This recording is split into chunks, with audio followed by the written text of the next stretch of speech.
Hello and welcome to This Week in Campbell Football, brought to you by our friends at Precision Ford. With Campbell head coach Mike Minner, I'm Chris Hemeyer, and coach, your team for the second straight season has a 4-1 record. You've won 4 straight.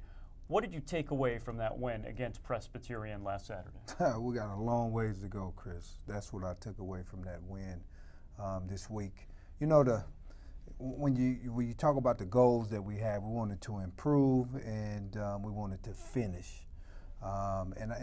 We finished the game, of course. I mean, them guys battled. You got to give Presbyterian a lot of credit. I really thought Coach really had his team fired up, ready to go, and just really did a great job of having them guys compete. And when you got the not so good talent against somebody else's talent that's better than yours, what you want to do is have your guys compete, and you want to have your guys give a lot of effort.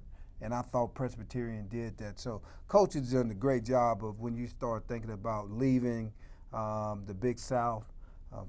2 years ago they announced this, and so guys start transferring out.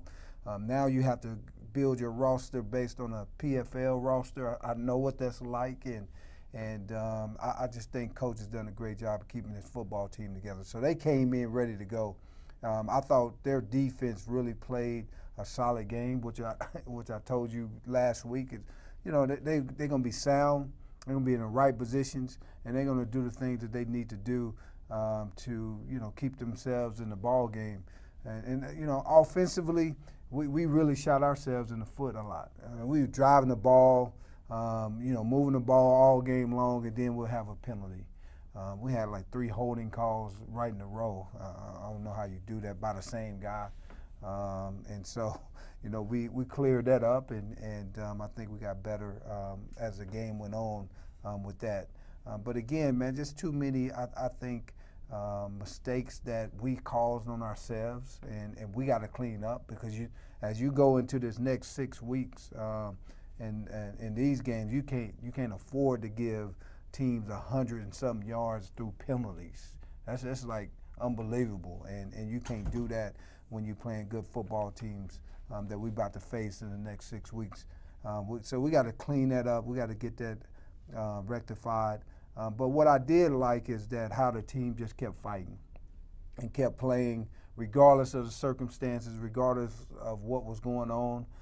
Guys just continued to show up for the next play and continue to show up for the next play. Now, I was not happy at halftime. I can tell you that, right? Because it was sloppy football. I don't like sloppy football, and that's what we had. We had a lot of sloppy football going on. I thought the defense improved in the area that I wanted them to improve, which is explosive plays. The previous week we gave up like 8 of them. This week we only gave up 3. We got to continue to get better in that area as a defense. But, the defense held them to 7 points in the first half, and our offense had opportunities. Snead dropped a touchdown pass right there in the second quarter that could have, gave us some more room to operate. And so, again, we have to learn how to come in and be ready to play a football game. It was our first 1 o'clock game, so that was an adjustment. But we got to be able to adjust to that. So, that's what I take from the game, Chris, is we got a long ways to go. We got a lot to do. Thank God we got a bye week this week so we can work on those things and really come out and execute a little bit better than we did. So I'm happy for the win. Of course, you're 4-1, but man, I'm not happy with the execution of our football team right now, and where we need to go in order to compete in these next 6 weeks. Well, as we look at the highlights from Presbyterian, I know one thing you will be happy with is, gosh, your running game coming up the second straight contest. What's the reason for the improvement? Well, I just think that, guys are getting comfortable. You got to realize every single guy that's back there, quarterback, running back, are new. They got to get used to each other, used to where the holes are going to be with the offensive line. So that whole offense, when you look at it, it's new. But these guys are running downhill. They running hard. a lot of competition with them, and so it's all good. And a good running game sets up an open passing game. Williams, 56 yards to tight end Travion Armstrong. He's the transfer from Nevada. Yes, Travion is a guy that we, love at the tight end position, and as you can see, he can run. He's a guy that can make it and stretch the field. Your D was tough and the secondary tough. This is the 6th interception from your 6th different DB.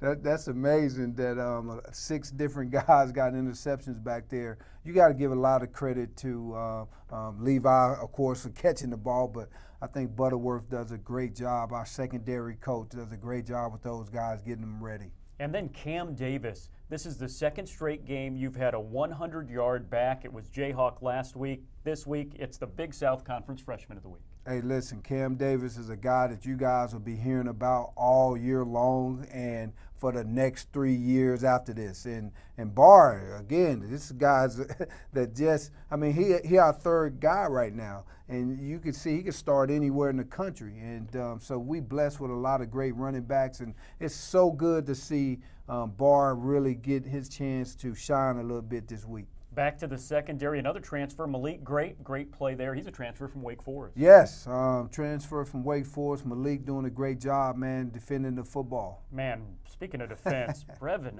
Allen, 8 tackles, 3.5 for loss. He's the Big South Conference Defensive Player of the Week. And Darian Slade here with a big play on 4th down. This was our precision forward play of the game. It kept Campbell in the lead late. It really did. He catch the ball. He going the other way for a touchdown, so great job by the defense. Back to Davis again, 22 carries, 137 yards, and moves like that. And then back to the defense. I know there's a lot of things you can improve on, but allowing just 114 yards passing this day and age, that's something. No, it really is. The defense has been doing a great job in the secondary, holding receivers in the passing game or offenses down under 200 yards. That's unbelievable. And then the final drive of the game, Jaquan Brooks makes a big 3rd down catch, and then Bargnair takes it in. You guys come out of this with the victory. Good teams find ways to win when things aren't going their way. Things weren't going your way for a lot of this. I guess the biggest question is, and you saw in there, your backup quarterback was in the game for a good majority of the game. Malik Williams, a shoulder injury. He played through it. How is he feeling? Well, he's a little sore today, but I think Chris, at the end of the day, he's feeling pretty good to be able to come back next week and lead this football team into homecoming against a great football team in Hampton. So we thankful that he's good. But as you can see, man, when Jesse came in, our backup quarterback, we don't miss a beat. He drove us right down the football field. Now, I know he wished Snead would have caught that ball for a touchdown, but then he came back and he had a short-armed it, and the DB was able to make a great play and make an interception. And so, but again, we are fine. We got a lot of depth on this football team. What we got to do, I believe, Chris, is just continue to grow up, continue to mature as a football team and as individuals, because we young. You got freshmen, you got sophomores. Just think about all them highlights that you was talking about. You're not talking no seniors in them highlights, and so all these guys are coming back. They got 2-3 years under their belt, and so we're going to continue to grow. We're going to continue to get better and mature as a football team, so we don't shoot ourselves in the foot and then have to struggle for a whole football game when you should not have to struggle. One of the things that's impressive for this very young team, coach, is turnovers. Your team has forced 11 turnovers this year. You've only turned the ball over 4 times. That's one of the best turnover ratios in the entire country. Talk about your team and the takeaway. Well, I think that's what we talk about. We talk about winning football, and part of winning football is takeaways, turnovers. As an offense, I think our offensive coordinator, Coach Grimes, has done a great job of putting guys in position not to turn the football over. And then when you have, Malik Williams, that helps because he's so smart. He understands the game. He understands exactly where to get the football to and when to take a sack, when to throw the ball away, when to take off and scramble. He just does a great job of really controlling the game, and that's really what you want on the offensive side of the ball. Now, you talk about the defensive side of the ball. Now you got to give a lot of credit to the defensive coordinator and Glosser He does a great job of being really attacking, okay? And if the ball is up in the air, we're going to try to go get it. As you can see, 6 different dudes having interceptions. That's a big-time stat. But that's who Coach Glosser is, and that's what he brings to the table for the defense. And that's why you have turnovers. You have to have guys that's intentionally trying to make it happen. Campbell won't force a turnover this weekend because there's no game. It's a bye week, the second of the year. Then it's football from here on out. We want to see you at Barker Lane Stadium in 2 Saturdays. Hampton comes in for the homecoming game at 4. There are tickets available. There's not a lot of them. Go to GoCamels.com to get your tickets today. So we will wait for homecoming. No football this week. Enjoy the bye week. For head coach Mike Minner, I'm Chris Hemeyer saying so long, and we'll see you next week on This Week in Campbell Football.